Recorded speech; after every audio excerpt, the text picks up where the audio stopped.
Hi friends, বকেয়া ডিএর আবহে সবচেয়ে বঞ্চিত যদি কেউ থাকে সেটা হচ্ছে শিক্ষক শিক্ষিকা এবং পৌরসভা পঞ্চায়েত, যেগুলো গ্র্যান্ট ইন এইড এই ধরনের যে সমস্ত সংস্থা আছে তাদের কর্মচারীরা।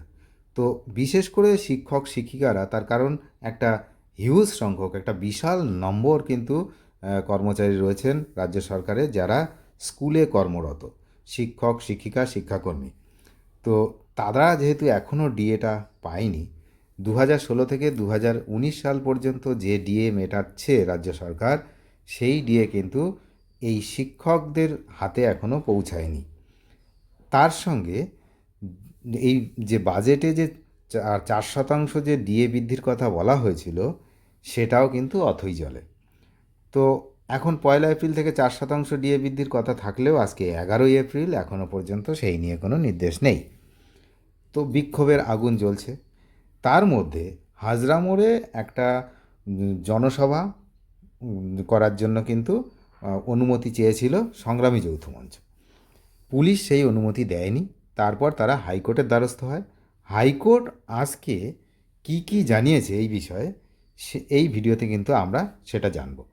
কারণ সবচেয়ে এই মুহূর্তে বঞ্চিত হচ্ছে শিক্ষক সমাজ, এবং তারাই মূলত এই যে সংগ্রামী যৌথ মঞ্চের যে ডাক, যে 12 এপ্রিল, তো সেই হাজরা মোড়ের যে সমাবেশ, সেখানে কিন্তু তারাই মূলত থাকবেন। এবার সেই অনুমতি মিলছিল না হাইকোর্টের দ্বারস্থ হওয়ার পর। হাইকোর্ট আজকে কিন্তু শর্ত সাপেক্ষ অনুমতি দিয়েছেন। এবার কি বিষয়, এই ভিডিওতে কিন্তু আমরা জানব। আগামী 12 এপ্রিল হাজরা মোড়ে যে সভার ডাক দেয় সংগ্রামী যৌথ মঞ্চ, তো ভবানীপুরে শান্তিপূর্ণ মিছিল করে প্রতিবাদের জন্য পুলিশ অনুমতি না মেলায় হাইকোর্টের দ্বারস্থ হয়েছিল রাজ্য সরকারি কর্মীদের, যারা হচ্ছে ডিএ আন্দোলনকারী এই সংগঠন। তো শুক্রবার যৌথ মঞ্চকে শর্ত মেনে সভা করার অনুমতি দিয়েছে হাইকোর্ট, তবে মিছিলের অনুমতি কিন্তু মেলেনি। পুলিশি অনুমতি না মেলায় হাইকোর্টের দ্বারস্থ হয়ে দ্রুত শুনানির আর্জি জানানো হয়েছিল যৌথ মঞ্চের তরফে। আর শুক্রবার বিচারপতি সৌগত ভট্টাচার্যের সিঙ্গেল বেঞ্চে মামলা উঠলে আগামী 12 এপ্রিল অর্থাৎ আগামীকাল হাজরা মোড়ে সভা করার অনুমতি মিলেছে যৌথ মঞ্চের, যদিও একাধিক শর্ত কিন্তু আরোপ করেছে আদালত। শুনানির সময় রাজ্যের আইনজীবীকে বিচারপতি প্রশ্ন করেছেন, হাজরা মোড়ে কি কোনো সংগঠনকে সভা করতে দেওয়া হয় না, কেন বাধা দেওয়া হচ্ছে, সেই প্রশ্ন তোলেন বিচারপতি। একাধিক শর্তে এদিন সভা করার অনুমতি পেয়েছে সংগ্রামী যৌথ মঞ্চ। আদালতের নির্দেশ, 12 এপ্রিল অর্থাৎ আগামীকাল রোববার বেলা 12টা থেকে বিকেল 3টে পর্যন্ত 1000 লোক নিয়ে সভা করতে পারবে সংগ্রামী যৌথ মঞ্চ। কোনো মিছিলের অনুমতি মেলেনি।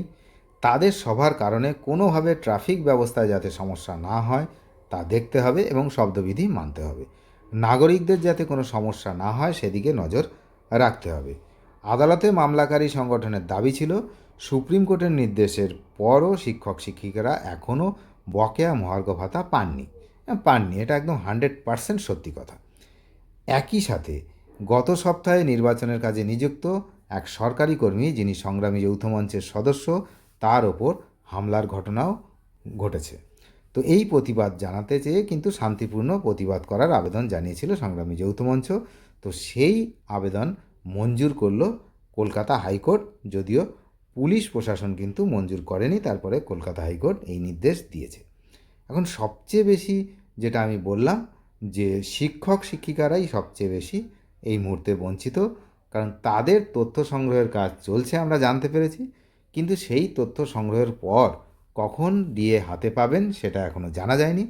যদিও মাননীয় মুখ্যমন্ত্রী কিন্তু তার নির্বাচনী প্রচারে গিয়ে বলেছেন, গতকালই বলেছেন, যে শিক্ষকদেরও চিন্তা নেই, তারাও তাদের বকেয়া পেয়ে যাবে। এমনটা কিন্তু আপনারা শুনে থাকবেন। তো উনি বলেছেন। তো সেক্ষেত্রে বকেয়া দিয়ে শিক্ষকরা কখন পাচ্ছেন সেদিকে আমরা নজর রাখছি, আপনারা নজর রাখুন।